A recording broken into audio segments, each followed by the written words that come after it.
I grew up in Kashmir, that is the northernmost part of India. It's a land of unimaginable beauty. In the scenario of climate change, the global agriculture community is already facing a lot of natural resource depletion. This just adds another layer of stress onto the Indian food production system. All these unprecedented droughts and extreme floods, it's impacting the production. Cultivation is reducing drastically. Moving forward, growers can't completely rely on a climate dependent agriculture. We need to find solution to feed our growing population. In that aspect, it is quite important to partner with institutions that are representing different agroclimatic zones so that we can address the location-based climate challenges. The National Vegetable Protected Cropping Center was built in collaboration with Western Sydney University as well as Hort Innovation Australia. For our specific glasshouse, we have a hydroponic setup where all of the plants are grown with a nutrient solution. They don't have any of their nutrients supplied via the substrate that their roots are developing in.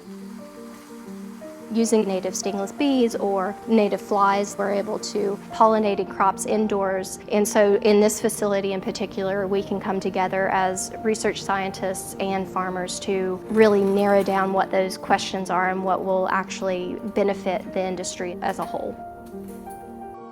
The Hawkesbury Institute for the Environment is a leading research center in agro-ecosystem functions and also environmental responses to the changing climate. Western Sydney University has collaborated with Indian Council of Agriculture Research, 17 state agriculture universities representing different agroecological climatic zones in India to equip next generation innovators and thinkers so that they understand the problems or the issues the global society is facing.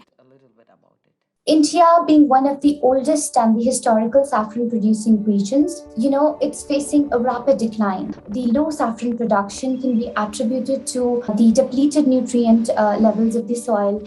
And we also have erratic weather behavior. It has fueled the problems. In the last 24 years, the area devoted for saffron production has declined. So my approach was, if you design farming systems that are less reliant on soils and couple those farming systems with technologies like Internet of Things and leverage the power of automatic sensing, we can greatly increase our capacity to deal with the challenges faced in the conventional agriculture. And once the technology is tested in smaller scales, it will open the avenues for the large-scale implementation.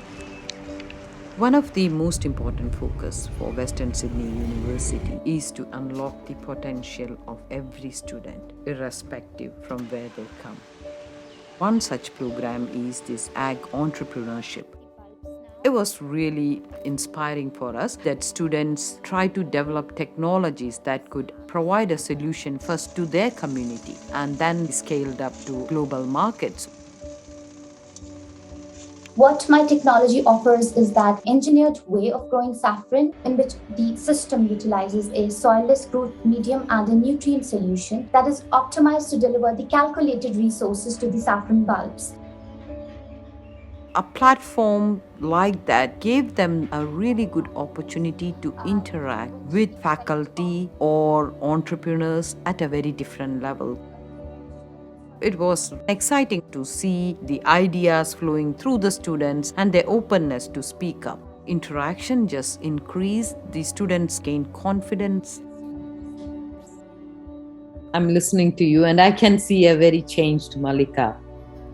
The challenges that women in India face are always influenced a lot by the culture, tradition, caste, or religion. That can have its own impact. It was really inspiring when you see women out there speaking, doing things on a daily basis. It was a great experience.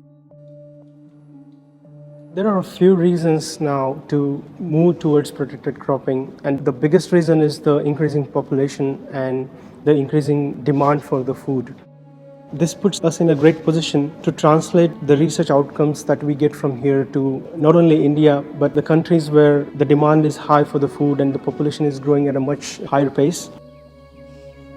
We can multiply the production 5 times by just using 1/10 of the input. We just use the water, the nutrient, the biological measures to control the pest. That means we are not exploiting the natural resources, and we are mimicking all the natural system by training our pollinators to pollinate in a closed environment. Empowering next generation, regardless of the gender, is very critical, especially because we are facing all these crises related to food security. Protected cropping is one of the answers to feed the growing population, is the future of farming.